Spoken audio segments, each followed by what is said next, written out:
He is not responsible to any law or to anyone else. He is absolute and independent. So that was our last paragraph. And now we begin at Vedic realization. It says, and how do we know that he is absolute and independent? He has extended knowledge of himself through the Vedas. Brahma means Veda.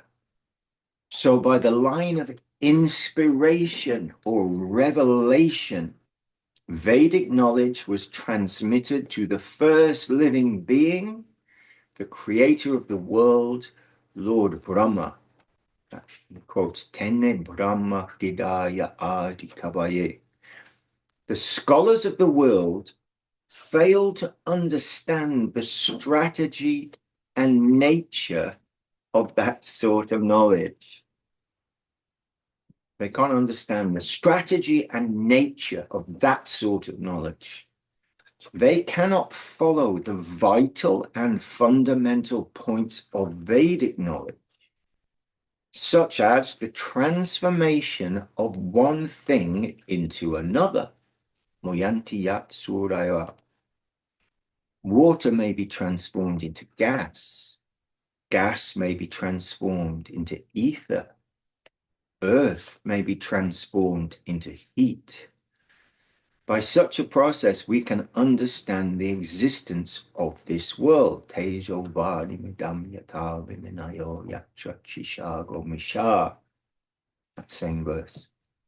We can understand the existence of this world for the transformation of the Lord's energy. By the transformation of the Lord's energy, this world comes into being.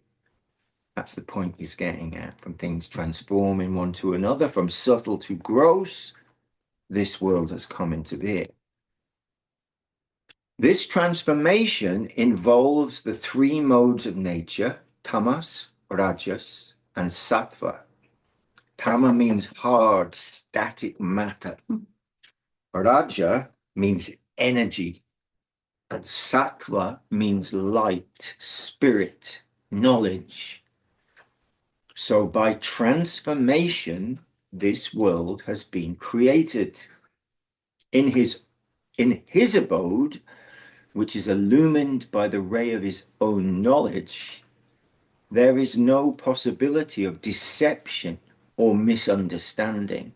Damna svena sada nirashta kuakang sachang parang dimahi. Here, we are being deceived through misunderstanding. We have entered a plane of existence where the whole world is full of misconception, falsity, and miscalculation. We are presently living in the world of Maya. Maya means ma-ya, what is not. I am seeing something which is really something else. Yeah, and the next subheading, reality, by itself and for itself. Isha Vasyam, everything is meant for God. That is the Hegelian theory. Reality is by itself and for itself. Hegel is the founder of ideal realism. So he says reality is by itself and for itself. By itself means that he is his own cause. No one has created him. Otherwise, whoever had created him would have primary importance. For itself means that God exists only to fulfill his own purpose. This is the universal truth. Everything is for him, and nothing is for anyone else. So when we think that the things around us are meant for us or for our nation or for the human beings, this is all a false calculation, and knowledge based on such a miscalculation has its reaction. And then he quotes, whoever said it, I don't know, but he quotes the famous scientific maxim, to every action, there is an equal and opposite reaction. I'm thinking probably Newton. Does that sound right? Mm-hmm. We've got our physician. We've got two physicians. One here at the moment. One of our devotees here is a physics student. PhD. Yeah. To every action, there is an equal and opposite reaction. I am eating something, and it is entitled to eat me. In the Manu Samhita, the word mangshaha is used to indicate meat. Mang means me. Saha means he. Mangsaha means me he, word for meat. Me he. What is the meaning? I am eating him, and he will eat me afterwards as a reaction. Very simple. He is entitled to devour me, as I am at present devouring him. This is the underlying meaning. Every action, whatever it is, has its reaction. And this is confirmed in the Bhagavad Gita, Yagyatat kamano nyatra loko ham kama bandhanaha tada tang kama kontaya mukta sangha samachara. And then it gives the meaning. Unless work is done as a sacrifice for Vishnu, one's own work will be the cause of bondage. Therefore, work on my behalf and free yourself from the chain of action and reaction. It's very simple and logical and beautiful. Bhagavad Gita says that any work, no matter what it is, causes a reaction. For example, you may nurse a patient. Apparently, it's a good thing. But you are giving the patient medicine that comes from killing so many insects, trees, creepers, and animals. You may think that your nursing is a very pure duty, but you are causing a disturbance in the environment, and you will have to pay for that. In this way, whatever we do here cannot be perfectly good. The German philosopher Kant has said, without goodwill, no action can be perfectly good. Without goodwill, no action can be perfectly good. But we are of the opinion that even goodwill is impossible here in this mundane world. According to Kant, goodwill is a pure thing, whereas no action here can be perfect. But we say that even goodwill is impossible in the relative calculation of the world because we are plodding in the mud of understanding. Yeah. So we may think that our will is good, but upon what have we based that calculation? You know, our brain, our feeling, our this, our that. It's not perfect. Pure knowledge only comes from above, and we have to learn to accept that. Pure knowledge comes only from above, and we have to learn to accept that. When that sort of understanding comes within us, it is known as Shraddha, or faith. Faith is also a great thing. We should have faith that if we do our duty towards the absolute, then all our duties to the environment in all directions are automatically done. Krishna bhakti kaila sava kama krita hoy. By satisfying Krishna, the whole universe becomes satisfied. For one who is dear to Krishna is dear to the whole universe. Yasmin tushte jagat tushtam priniti prinito jagat. Just by watering the root of the tree, all the leaves and branches are automatically nourished. By fulfilling one's duty towards Lord Krishna, all one's duties are automatically fulfilled. Hare Krishna. Everyone good? Yeah. I'm looking on the screen. Okay, so we'll go to the next section because it's called Krishna's Transcendental Abode. So it's going to be good. Everything is meant for Krishna. We are also meant for him. Isha Vasyam Midang Sarvang. We are also meant for him. This is true knowledge. And this is the true situation of the world. Exploitation is an incomplete and reactionary idea for which we incur a debt that we shall later have to pay. We may go to Satyaloka, the highest planet in the material universe, but by exploiting nature, we incur a debt, become heavy, and go down. And when we go down, others come to exploit and extort us until our debts are paid. Then the heaviness goes, and we become light and go upward to the higher planetary systems again.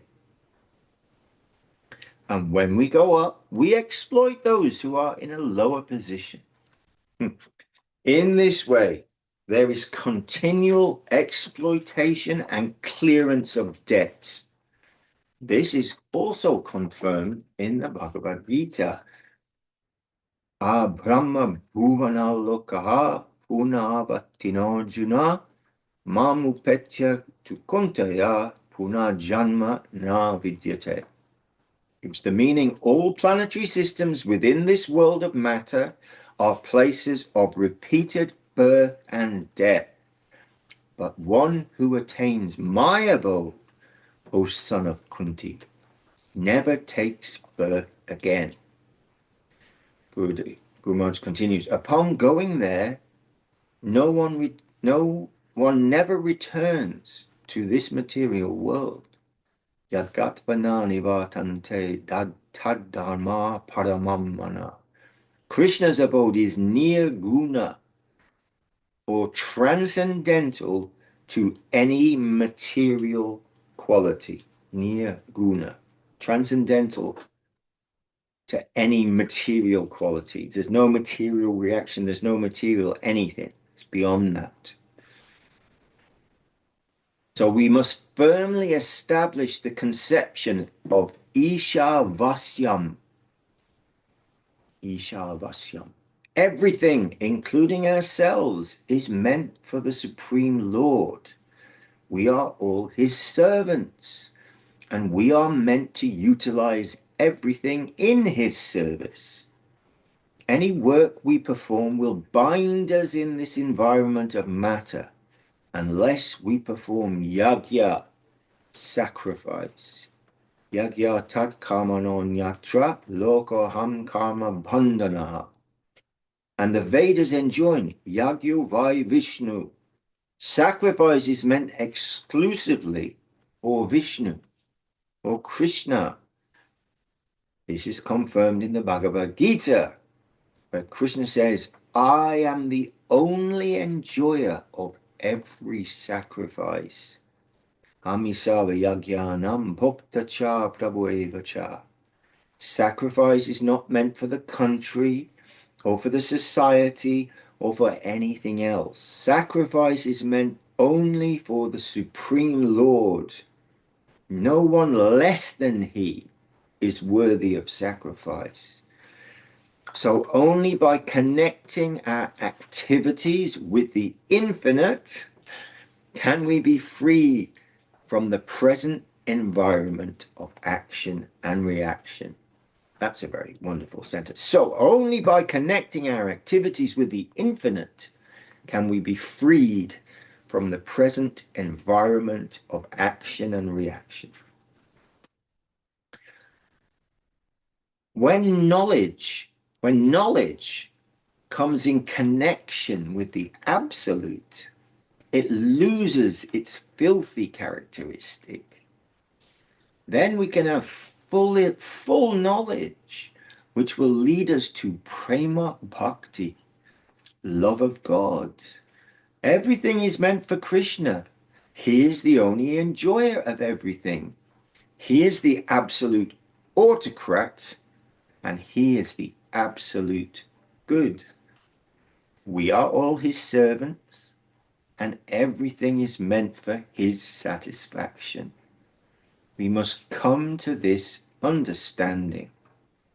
Then he says, the Gurukul system of Vedic education should be conceived in this line. That was the purpose of the Gurukul system. Anyway, Maharaj will talk. Everybody happy? Questions? Anything?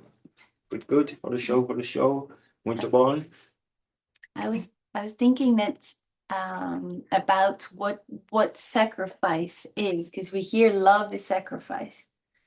And recently I've been thinking that we cannot always see someone's sacrifice. We don't know what it takes for someone to show up. We don't know what kind of obstacles they have crossed in order to even be present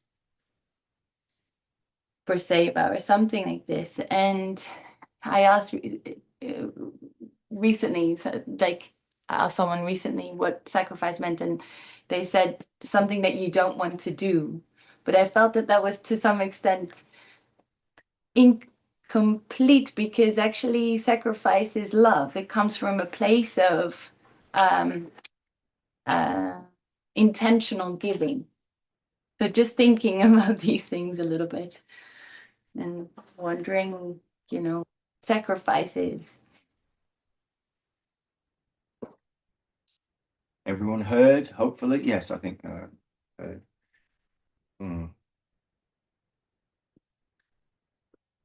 Well, yes, Guru Maharaj there, and previously he used the word work, and then it's sort of juxtaposed with the word sacrifice. Activity, anything, actually, anything. But this all leads us inexorably and irresistibly to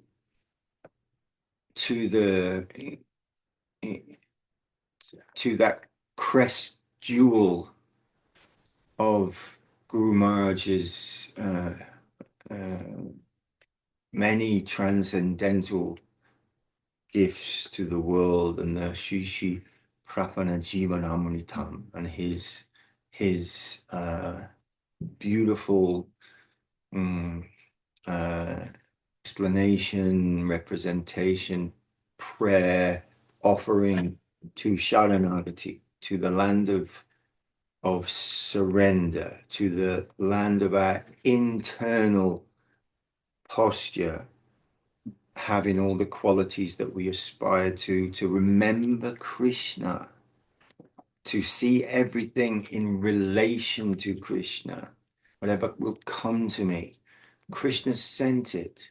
And this person I'm dealing with in the office and everywhere else, he's also, Krishna's there too. So through that kind of, satellite, something up and down, with Krishna, those things, and that this internal mood and internal position is the substantial thing and can't be so easily detected anyway, and certainly not externally. That's exactly right. We don't know that, and that's why we were hearing somewhere, I can't remember, of Srila Gurudev saying we don't know who is the Vaishnava, and we don't know, as Pandita was saying, that we don't know the struggle somebody has gone through just to come on a Saturday or whatever day it is, what they're navigating in their lives, and the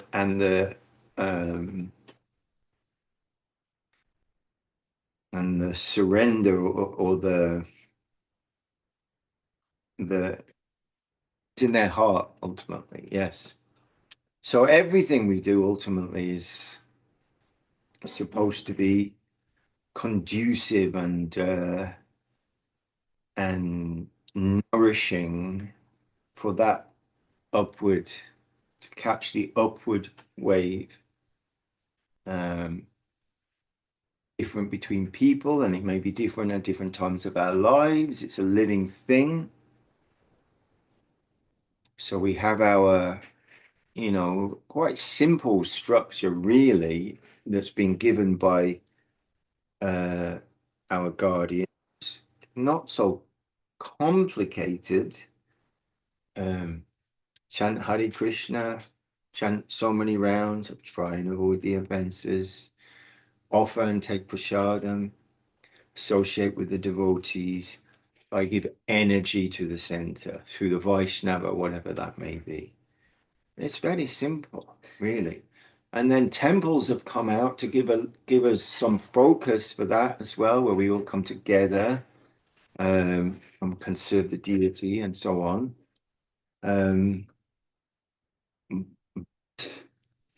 Well, I can't remember what was the question. There wasn't a Like question. defining Oh, sacrifice, like sacrifice. So ultimately, everything, life is to be the sacrifice, I guess. To think more. It's one to think about, isn't it? Krishna, and move accordingly, in its simplest form. And yeah, it may be difficult, it may not be so difficult, I guess. Hare Krishna. All right, we'll carry on. Madhu Krishna has a question. Oh, yes. I'm Madhu Krishna. Hey, Madhu.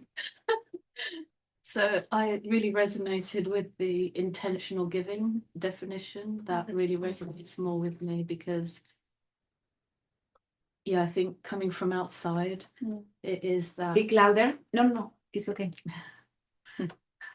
It is a sacrifice to get a train, plane, and automobile to come here, and then to suddenly switch off from the material karmic duties to come to a center where you're intentionally giving, and the center isn't about myself, it is about the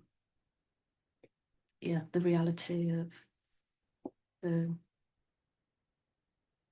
so to contribute, to come from the world of exploitation where everything is about me, myself, and I, and where there's an action and reaction, to the point where Guru Maharaj talks about we have to pay back every farthing that's how we're held accountable in the laws of karma.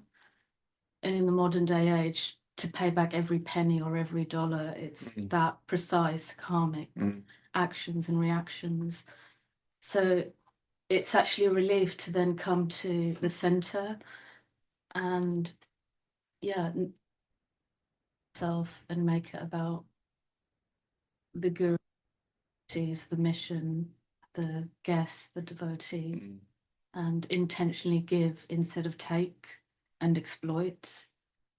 So That's my kind of. Did they hear it? Just wondering. Could they hear? No, not really. Well, Madhu Krishna,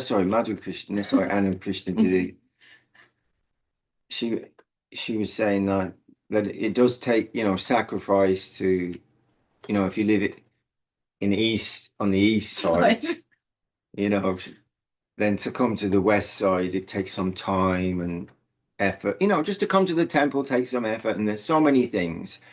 And we know so many things going on in our lives. Yeah, we have families, we have work, we have so many responsibilities, we have court cases,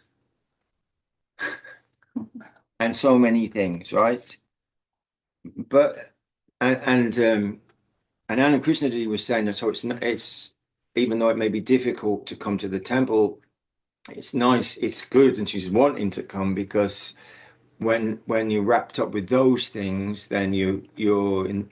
Well, Anna Krishna is saying that she's in the land of exploitation, where every action has a reaction, has to be paid for, but to the farthing with interest, and so many things, right?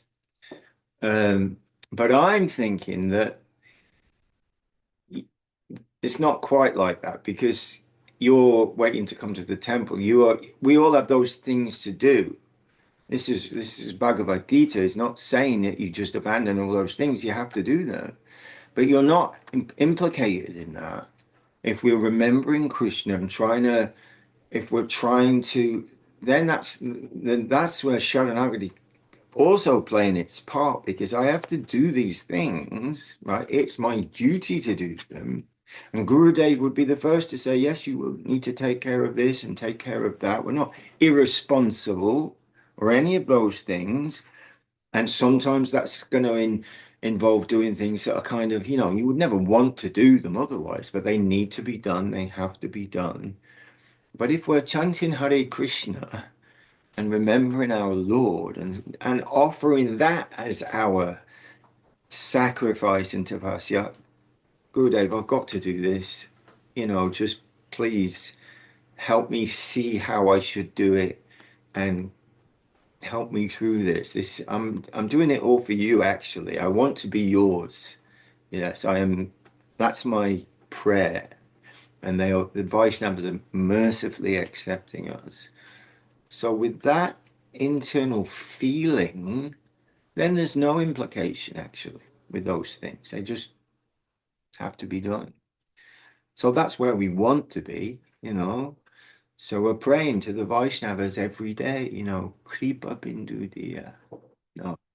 Mercy is our food and our everything. So we're happy you're back with us. Hare Krishna. Okay, let's go. Guru, heavier than the Himalayas. So Guru Maharaj says, Guru means heavy. Guru means one who dispels the darkness and who is heavy, who cannot be moved by any proposal. He is so well established in the truth that no offer of alternative knowledge or any other proposal can move him from his position. He is firm there. He can help the lagu, the people who are very light, those whom anyone can handle like dolls of play. But the Guru can never be moved from his position. He will sit tight there, heavier than the Himalaya, and face all fleeting conceptions of knowledge, breaking them right and left, and establishing the universal characteristic of absolute knowledge. Hare Krishna. He will impart knowledge of the absolute truth, Brahman, the supreme whole, dispelling all misconceptions and establishing knowledge of the absolute upon the throne of the heart. This is the conception of Gurukula, the Vedic system of education of ancient India. The Vedic system of education deals with knowledge proper, not half knowledge, but knowledge of the whole, which can deliver us from all troubles and guide us to the most desirable position. Nowadays, we can sell knowledge, but this knowledge cannot be sold. Intellectual knowledge can be taken into the market, but this knowledge cannot be taken into the market, for this is absolute knowledge. Vedic knowledge gives us our fulfillment of life, attaining which we will no longer feel the necessity to run here and there for any greater knowledge. Previously, that knowledge was taught within the Guru. Previously, that knowledge was taught within the Gurukul, the ancient Vedic school. Vedic knowledge means knowledge which comes from outside the area of misunderstanding, miscalculation, and false historiography. The books recorded here are filled with temporary truths and misconceptions. Such things may be useful now, but after some time, it won't work. Mundane law will have no position, and everything will be dissolved. The earth will be dissolved.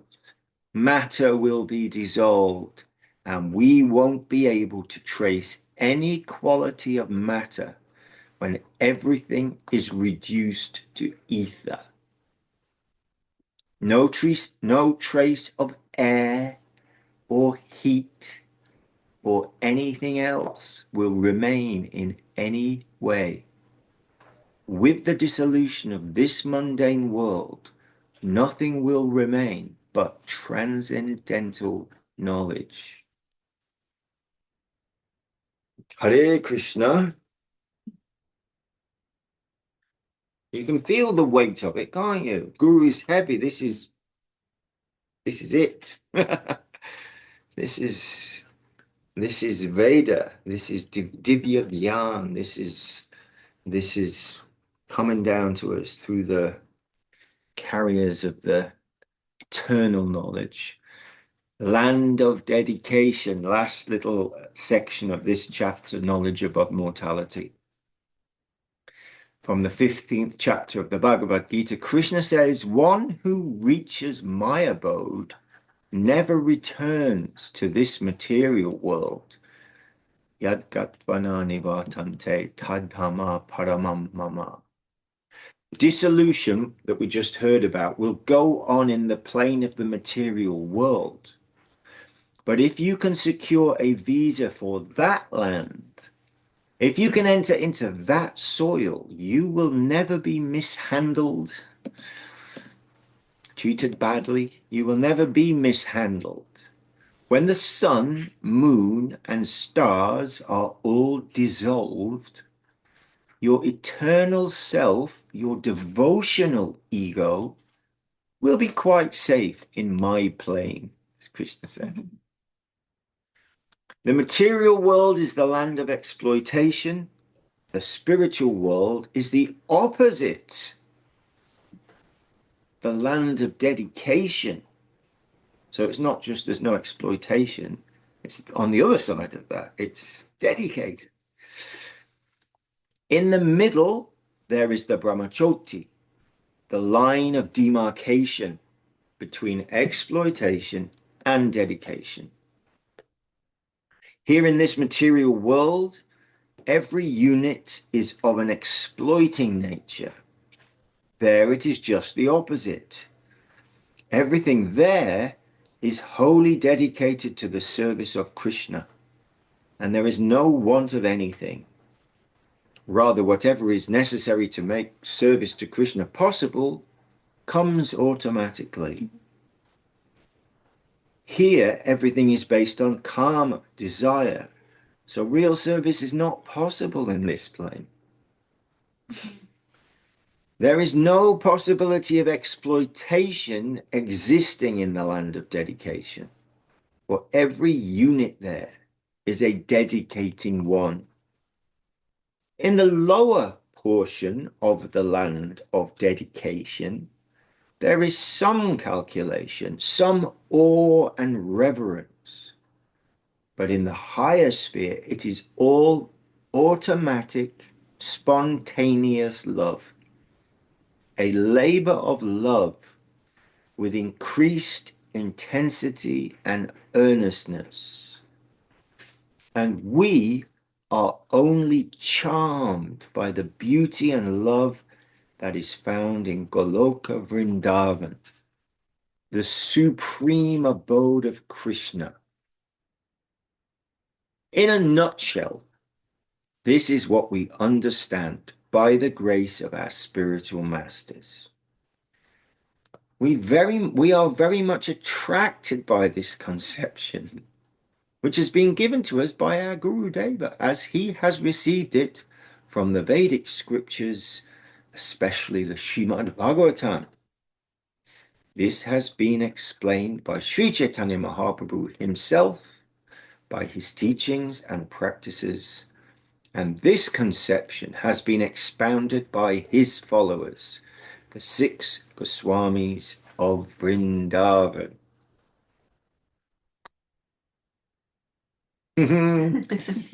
Bellissima. Amazing, because it says here everything is based on karma, desire. So real service is not possible in this plane. It means really everything is Gurudev's mercy. It depends on intention, and then really it's ultimately Gurudev's mercy. Yes, yes. This is a very Hare Krishna. Yes. Descending mercy. I mean, these are the things we've heard many times, and that we can meditate on.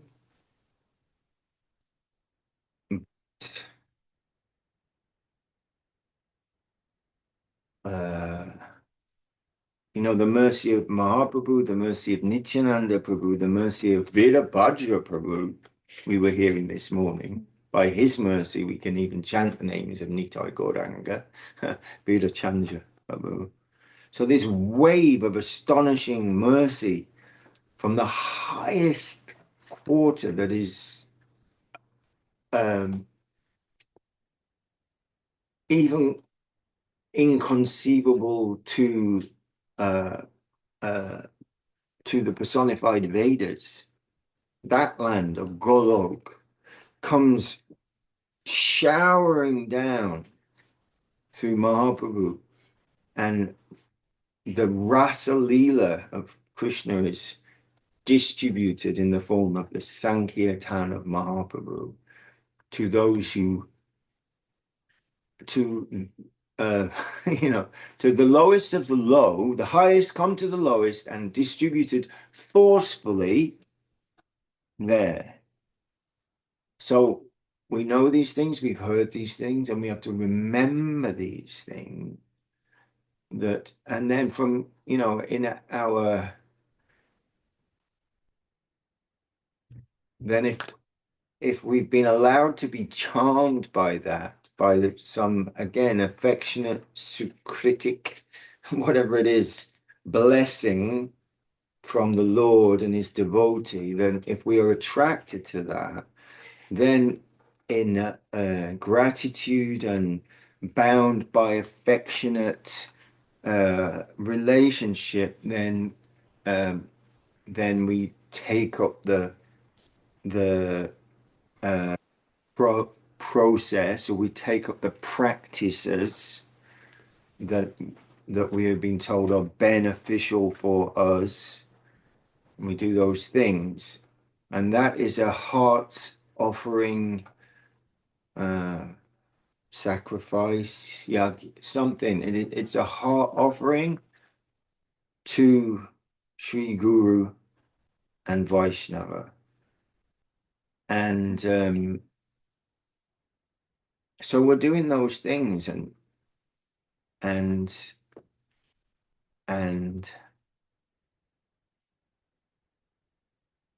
my feeling anyway is we can try and do those things, and we've heard the glories of the holy name and so many things, that his potency is unlimited. But I have no potency to chant that name. Gurudev Kripa Bindiriya, Karuna no, Kandiya Kanda, Prana na, Rakibawara. It's all coming to them. So that's why we want to try and stay under the shelter of the lotus feet of Sri Guru and Vaishnava and please them, make them happy. And by that, everything is achieved. The impossible is achieved. The ocean of misconception, the ocean of nescience, the ocean of materiality, the ocean of getting it wrong is crossed as easily as you step over the little bit of water in a footprint of a baby cow. And it becomes like that to their divine power as the agents of reality, the agents of mercy, the agents of sweetness, the agents of beauty, like that. So yes, and I've heard Guru Maharaj saying that nothing can be perfect, surrender can't be perfect, and everything in this world, it's not a perfect world. It's not going to be, right? But we're, intention is everything, and our aspiration, this whole line is aspirational. Ultimately, it's not about attainment of anything, really.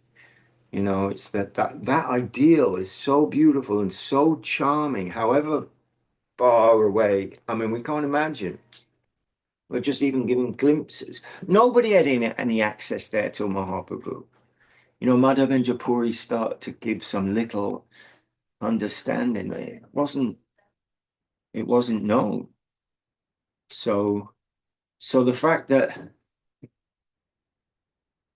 somehow we've come into contact with that and it's touched a place somewhere within us that has led us to get on the train from the east side to the west side to come here, in the trains, planes and automobiles, or to do whatever it is in everybody's situation, to go to the Zoom, to read the book, to chant the rounds, to offer the prasad, offer the bhoga, to all these things, to even to have started or wanted to do that. What a blessing. So we're just praying that will, wherever we may be, however we may be, please keep us in connection with that, even if it is an ant or a worm, or whatever it is. At least, please let me have that connection, so this, I can go. Don't let me lose that. It's all mercy. It's all grace for sure. Hare Krishna Jai. The mercy of the Vaishnavas, inconceivable. Karuna Sindhu. How beautiful. An ocean of mercy. We don't even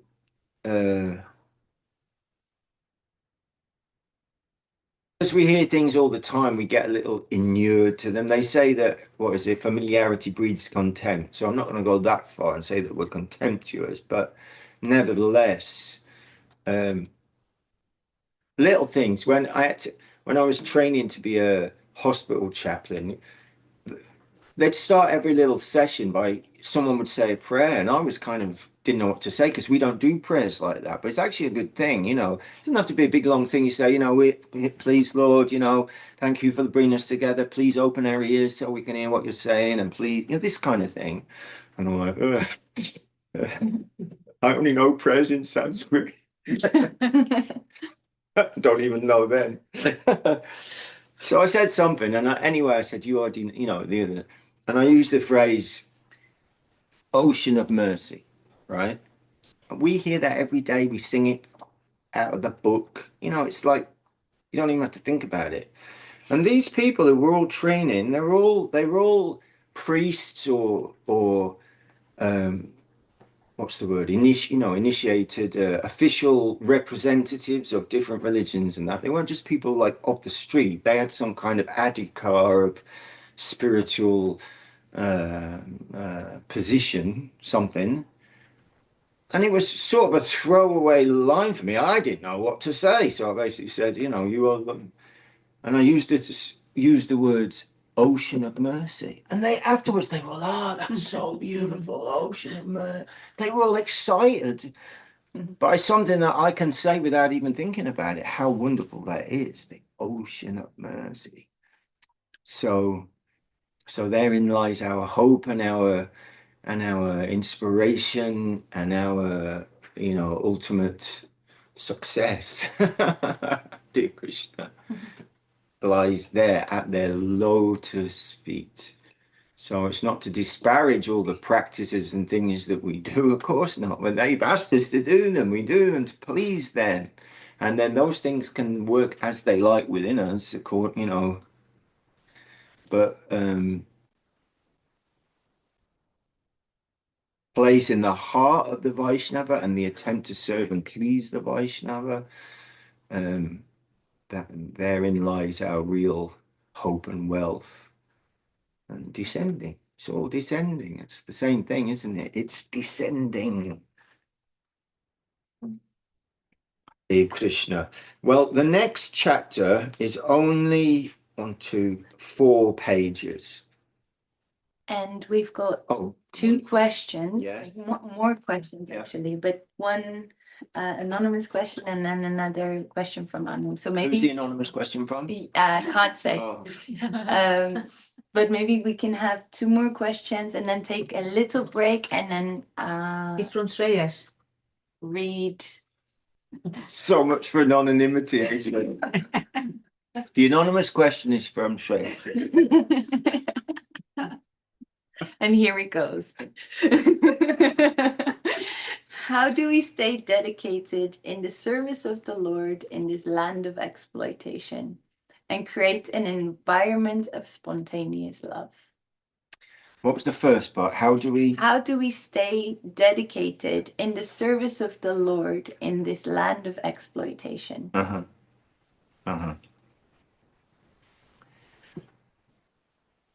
Right, it is a good question, and I think for me anyway, you know, Krishna consciousness is a living and wonderful thing, actually.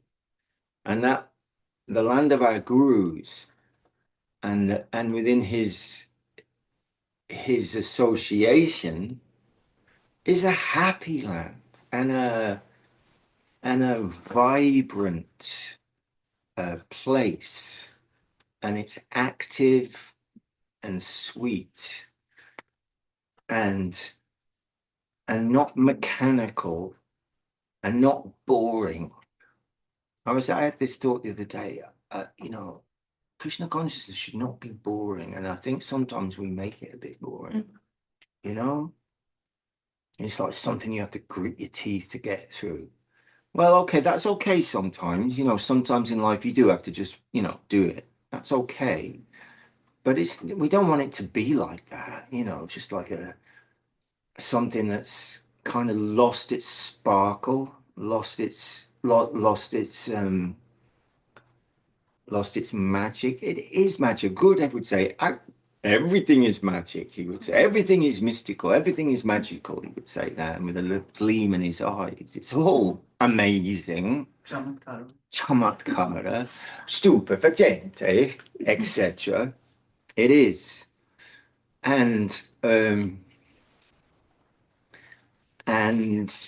you know, this behooves us to dive deeper to find the ways.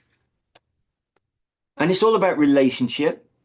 You know, if we have happy relationships and fulfilling relationships with the devotees and with our direct teachers, then that helps us through. And then we want to find the ways to bring the joyous part, the wealth, the heart wealth, to distribute. And it's always the question that we're meditating on, how to do that, to transmit the life of it, not the shell of it that you just have to sit through for an hour and a half or 2 hours before you can have your lunch. You know what I mean? Like that. Yeah. We want it to be tasty and alive and people to relish it, as we do too. And Guru Maharaj said not to keep a feeble fire. So yeah, man, it's up to all of us as well, really, that we want to offer the best of ourselves and to encourage each other and to because it is a family. It's like we are a family. Ultimately, that's what we are. We're Gurudev's family.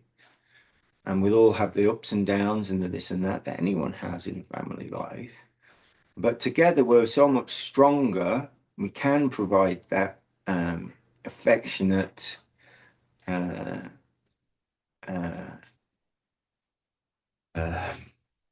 interact. Anyway, you know what I'm saying? So I think that's probably the key. We have to keep it alive and not, as maybe Bhakti Vinod Thakur would say, not fall into a religion. I mean, you could say fall into formality. And it's absolutely true. You can sit there in the morning program and I can chant every mantra in that list and not be there at all. My mouth can do it. Don't have to be there, you know, at all. I want to be there. And that we have to help each other as well, I think, you know, to focus and to remember why we came in the first place. What was it that attracted us? What was that? Something like, often it's reading The Search for Sri Krishna or reading Sri Guru and His Grace or these other wonderful things. And it was revolutionary, even after reading other books about Krishna consciousness. The first book I read was Sri Guru and His Grace. And I can remember, I couldn't believe it reading that book. Guru Maharaj's divine, just incredible. So we want to hang, that's how I read it the first time. It's like, read anything like this. What a conception of this is reality. How amazing, how perfect, how sweet. Oh, love dancing like that. How does it get any better than that? Show me somewhere else. Show me the other conception that's more than this. We haven't found it. It's perfect and wonderful and worshipable. And I understand that I'm, a gazillion miles from that, but somehow it's come to me that at least I can look in that direction and say, well, I haven't got anything but look, found your flower that was growing here by the grace of one of your devotees. I'm going to put it there and say, please, please take this flower. Keep me connected and keep me engaged. Let me do something. So I guess it comes back to Gurudev again and again and again, saying it's a heart transaction. That's what spiritual life is. We may have to do so many things, and formalities and duties and responsibilities, and so many things may be there, but at its core, it is a heart transaction between devotees, between our masters, between the flowers in the garden. It's a heart transaction, And if that can be nurtured and kept alive, then those divine sparks will keep that fire going, and we'll feel alive and not feel that we've become solidified or Stagnant. Yeah, stagnant. And it's easily done. I mean, it's not like, it is, because our natural inclination, I think, is to that as well. We always need a bit of a slap to wake us up a little bit. Otherwise, we tend to get into a groove that we're comfortable in, go along there. But the time's always trying to break us out of that groove. Says that groove's not going to take you anywhere. Come back to the life. Come back to the, Jeev Jago, so to speak. That's what it really is. I mean, we sing it in the morning like it means get out of bed. But it's much more than that. It's, wake up. And it's so exciting. Krishna consciousness is exciting and amazing and beautiful and awesome and wonderful and enlivening. And, it really, really is the greatest adventure of our lives, says Guru Maharaj. To even start out with your first little baby steps is the greatest adventure in your life. Krishna says, yeah, you make a step, it's never lost. It's not, everything else will be gone, guaranteed. Tomorrow or the day after or next week or next year or next century, it'll all be gone. But that won't. That has some real value, real currency, real eternal truth, wonder, sweetness, real substance when the sun, the moon, the stars we just heard have all dissolved. Everything gone. That won't be gone. So I have to remember that, and that will give us the courage and the impetus and the excitement, not just impetus, but the desire to, yes, this is great. What can we do? How can we serve? How can we extend? How can we ride the upward wave? How can we learn to dance? And you must learn to dance in that wave. Beautiful. Okay, so I think, and then what I was going to say is that this next chapter is only 4 pages long, right? The 6 philosophies of India, and then begins quite a long chapter. Should we keep going and then end at that chapter? Yeah. That's what I think. So we won't have a break now. We will read the next 4 pages, only 4 pages, very short chapter. And at the end of that, if there's any questions or comments, we'll do that, and then we'll finish. It'll be a shorter session today. We all have things to do, and everything, that's all good. And then we'll begin next week with this longer chapter, and hopefully we can get through that whole chapter in one, which would be good, and take it from there. And by then we'll be, is it the 4th week? I think it's the 4th week. I think so. Okay, so we'll carry on. Only 4 pages. So we should be finishing before very long. So we've heard about Vedic knowledge in the last chapter. Now Guru Maharaj is going to talk a little bit more. This chapter is the 6 philosophies of India. And he says there are 6 ancient philosophical systems of India. The first is the Vaisheshika philosophy of Kanada Rishi, the atomic theory. According to him, everything is made of atoms. So many atoms combine and produce this world. Kana means atomic particle. So many atomic particles have combined and produced this world by chance, with no necessity of any reason, rhyme, consciousness, nothing of the kind. and the outcome of these combinations has produced what we find here. This is the opinion of Kanada. It is an atomic world. So, very similar to what we hear today. It's just atoms bouncing about, and it's made this, and then that'll go away and something else, and it's atomic world. Bhaktivinoda Thakur, the 19th century founder of the Krishna consciousness movement, sings in one song, Keshav Tuya Jagata Vichitra, O my Lord Krishna, I see that everything is available in your world, which has an infinite, variegated nature. Separated from you, however, we are always feeling miseries.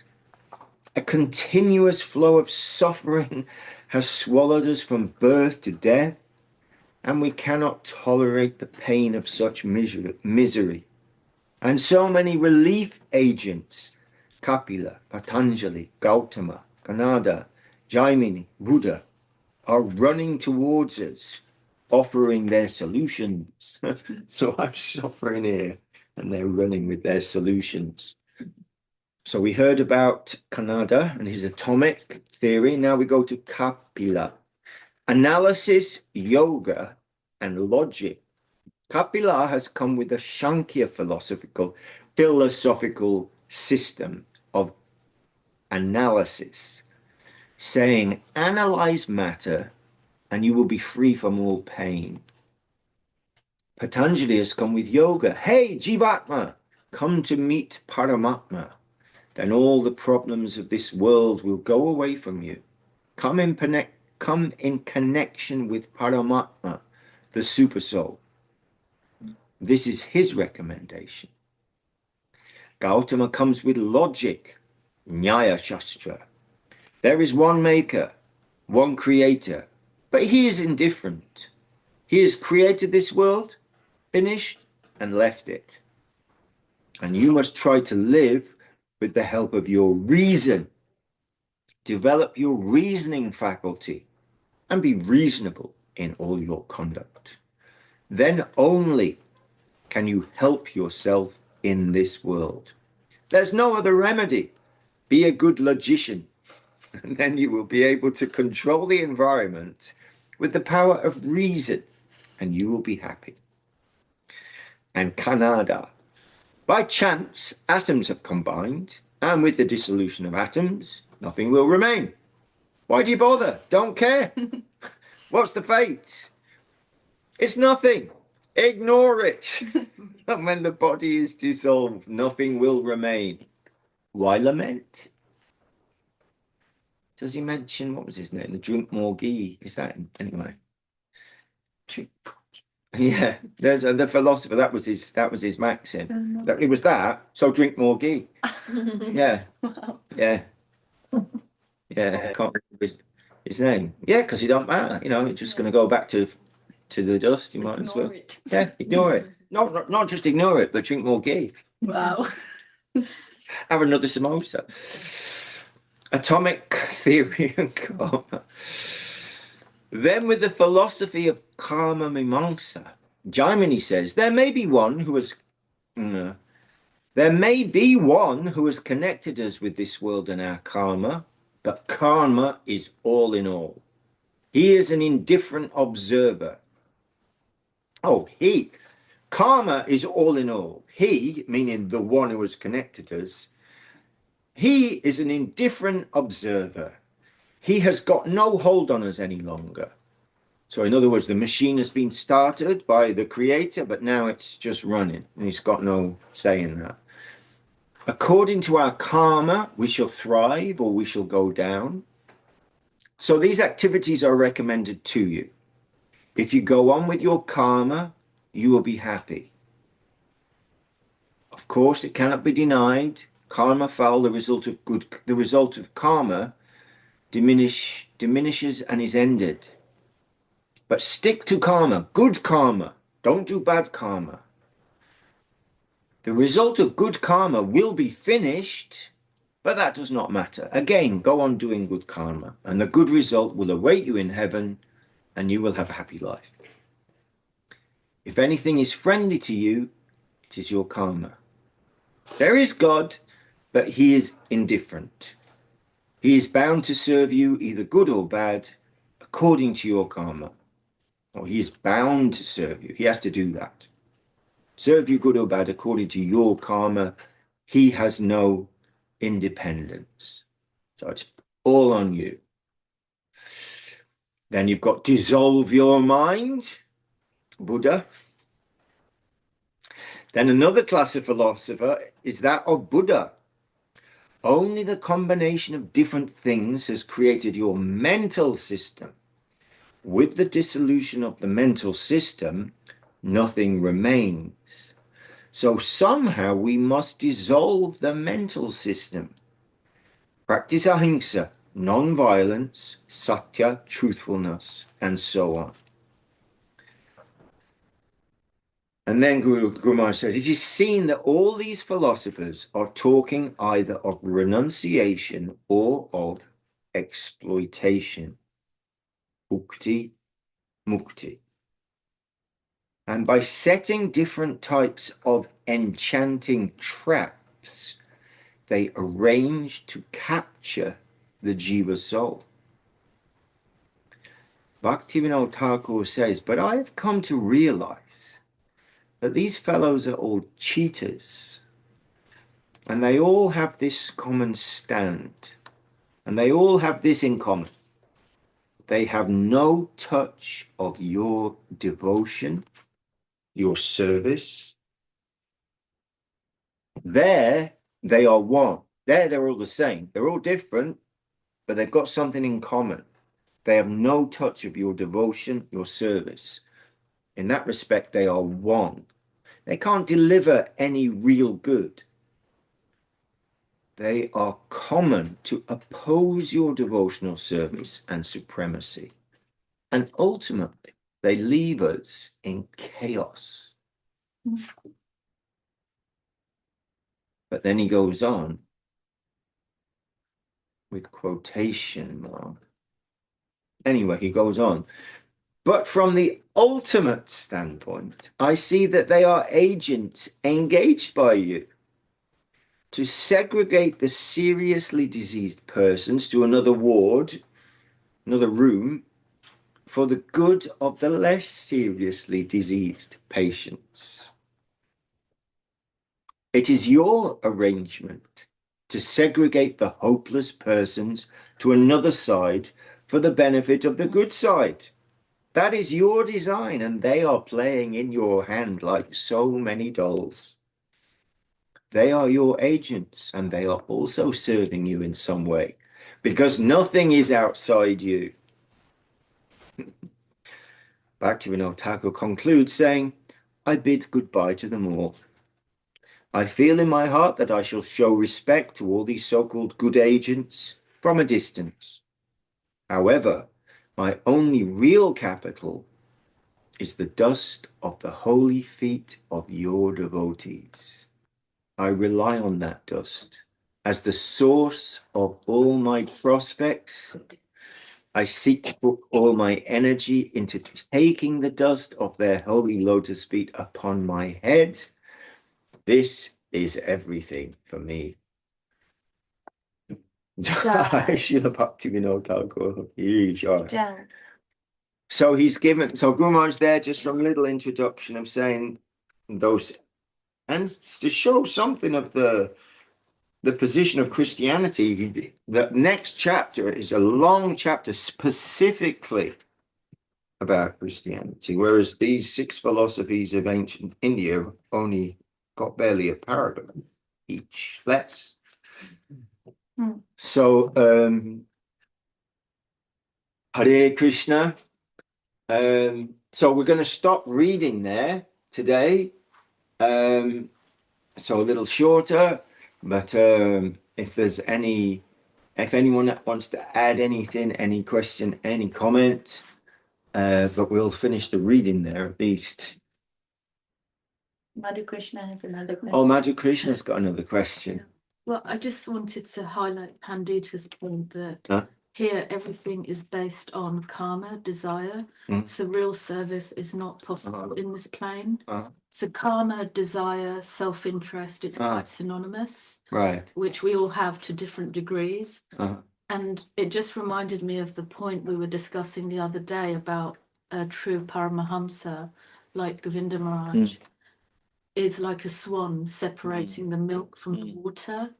And he can extract and take any tiny little insignificant sincerity in our service offering or service engagement and offer that up the parampara, the disciplic succession, and through the Rupanuga line to eventually reach the Lord. Joy. So that's our hope, just Yes, emphasizing beautiful. the point on the mercy of the gurus and to keep on offering everything to something real and tangible, which is our guru's mercy that's manifested right here, right now, and through every single being and atom here is alive with his mercy, and it continues to do so with our insignificant attempts to keep that, maintain that.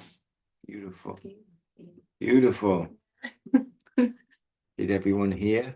So the impure stuff will be discarded. Yes. Whatever little tiny insignificant seriousness or sincerity is offered up, and the rest is by their mercy discarded and ignored and put to the side. A really beautiful point. Anna Krishna is making a really beautiful point.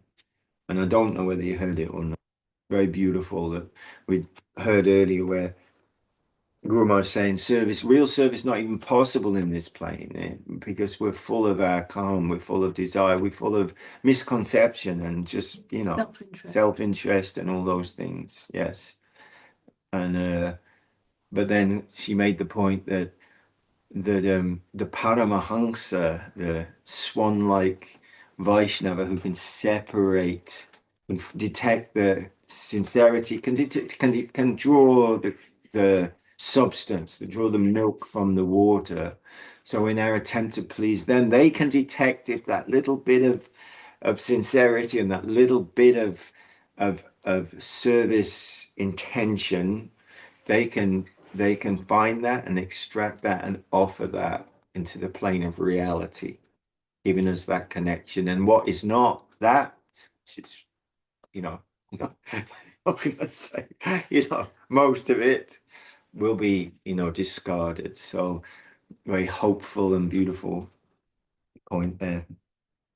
And our Lord is known as Adoshadarashi Prabhu, he who does not see the faults in others. Hare Krishna. Jai. Evil. Yes. Did they hear it? Yeah. And Gurudev went on to say, my religion is finding fault with myself, not others. Yes. Okay. Yes. Again. Can you repeat that point, Pandita, please? Your voice? No, just the thing that the most hopeful thing for the hopeless is that our Lord is called Adoshadarashi Prabhu, he who does not see the faults in others. So it doesn't even look there. Yeah. They can see it, but they don't look. And then you were. And then what did you know? You made another point as well. What Yeah. was that? That Pandita mentioned the other day that Gurudev's religion was finding fault with himself Right. and not with others. So if, an example. Mhm. And I just wanted to emphasize that there is such a beautiful prospect for us that one who reaches my abode never returns to this material world of exploitation. The dissolution will go on in the plane of the material world, but if you can secure a visa for that land, you can enter into that soul. You'll never be mishandled or like a rag doll. We all are in this world. And when the sun, moons, and stars are all dissolved, your eternal self, your devotional ego will be quite safe in my plane. So it's such a beautiful prospect to go to that plane compared to this plane. That's our gift and wealth. And then by satisfying Krishna, the whole universe becomes satisfied. The one who is near to Krishna for one who is dear to Krishna is dear to the whole universe. Hare Krishna. Yeah, yeah. They keep pointing at the camera at me, even though I'm not talking. Hare Krishna. Okay, dear devotees, let's call it a day. Thank you so much to everyone, especially our translators, because we know they have to really give so much to try and translate for everyone. So super appreciative to them and super appreciative to everyone to be with you together, to hear these amazing things and to think about them and to try and let them penetrate into our hearts and you know, give us some heart nourishment so we can go out there, whatever we're facing today in our lives, whatever it may be, in the forest, in the Kriya Takovana, in the house, in the forest, in the temple, wherever it may be, at the office, with the kids, whatever it may be, that we can remember our Lord, remember masters, and remember what the purpose of this is. Everything I'm doing has that purpose. And those things that I may doing may be varied and disparate, but only one end. So we're trying to remember that by the grace. So, Vanchakalpatarubhyascha, Kripasindhubhya evacha, Patitanam pavanabhyo, Vaishnavebhyo namo namah. Jai Guru Dev Jai. Shri Bhakti Govinda Dev Goswami Maharaj ki Jai. Bhakti Rakak Śrīdhar Dev-Goswāmī Maharaj ki Jai. Shri Rupanuga Guru Raga ki Jai. Jai. Ananta Koti Vaishnavrinda ki Jai. And our dear Srila Bhakti Ranjan Madhusudan Maharaj, I'm sure he's checking in somewhere, he usually is. Dhanavad Maharaj. And Tuti Devotee ki Jai. Lord Premanande. Jai Keshavananda Prabhu ki Jai.